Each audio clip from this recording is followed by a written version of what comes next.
Hello and welcome back to DCS How to Fly, the series where I teach you the basics of certain aircraft in DCS 1.5. In this week's episode we're going to look at the air-to-ground weapon systems in the A10-A. I've chosen not to look at the air-to-air functions of the aircraft as they are too limited to be looked at in detail. Before we start, here are some useful keybinds that I would recommend knowing for today's episode. Weapon fire, weapon release, weapon change, cannon, CCRP steering mode, display zoom in and display zoom out, target designator up, down, left and right, and target lock. With that over with, let's get cracking. We'll start off today by looking at the air-to-ground missiles in the A10-A, in particular the AGM-65 Maverick. The Maverick comes in four main variants, the AGM-65D, G, H and K. The D and G variants both have infrared seekers. The only differences are the warheads. The D has a 125 pound shape charge, whilst the G has a 300 pound penetrator charge. As for the H and K variants, both are controlled by electro-optical seekers, and the two have different charges. The H has the 125 pound charge, and the K has the 300 pound charge.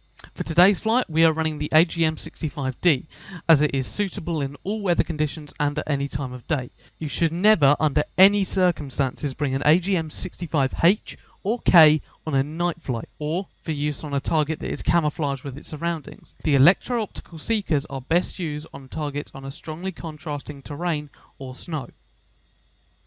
To use your AGM-65s, engage your air-to-ground mode and switch weapons until your target designator on the top right of your instrument panel fires into life. Use the target designator keys to move the crosshair around the screen.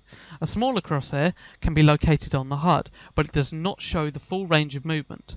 Position your crosshair over the target and lock onto it using the Enter key or a custom bind you may have set up. You can use the display zoom on the target designator, so if you feel that you need to, go ahead and use it. Once you've locked onto your targeting TV crosshair will track the target with a full cross. Hold your weapon release key to release your missile, but be mindful of your distance from the target, as your AGMs will not stay locked onto your target if the target angle is too steep. If you wish to fire a second AGM, simply cycle back through your weapons, rinse and repeat. Moving on to bombs, we're going to be using two different types of bombs, the Mark 82s and the CBU-87 cluster bombs. Dropping bombs isn't that hard once you get the hang of it, so if you need to, load up some dummy bombs and aim for some houses or something in a test mission. We are going to be bombing using the CCRP mode, as it is the easiest to learn. To begin your bombing run, push your nose forward to around 10 to 15 miles from your target and move your HUD target designator over the target. Lock onto your target and engage your CCRP steering mode with the O key or a custom bind you may have set up. Keep the circular reticle over your target and wait for the small box at the top of the HUD to begin to fall down the HUD. At this point, be mindful of your altitude. Drop your ordnance too low and you'll probably blow yourself up. So if you need to, pull out of the dive at a safe altitude and begin a shadow climb to avoid any damage to your aircraft. With the CCRP bombing mode, your bombs will automatically drop when you are in the correct position, so there is no need to estimate when to drop your payload. When dropping cluster bombs, you needn't be so mindful of your height, as the bomblets take considerably longer to fall than standard bombs. If it is low altitude you're aiming for, however, I would recommend using the Mark 82 air variants, as they are equipped with parachutes to slow their descent. Finally, let's look at rockets and guns. Both have near identical firing mechanisms, so putting them both into one segment should make it easier to understand. To fire rockets, select them in the air-to-ground mode and put your aircraft in a shallow dive towards the target. Once the inner circle on the pipper passes the halfway mark on the outer circle, hold in your weapon release key to fire your rockets.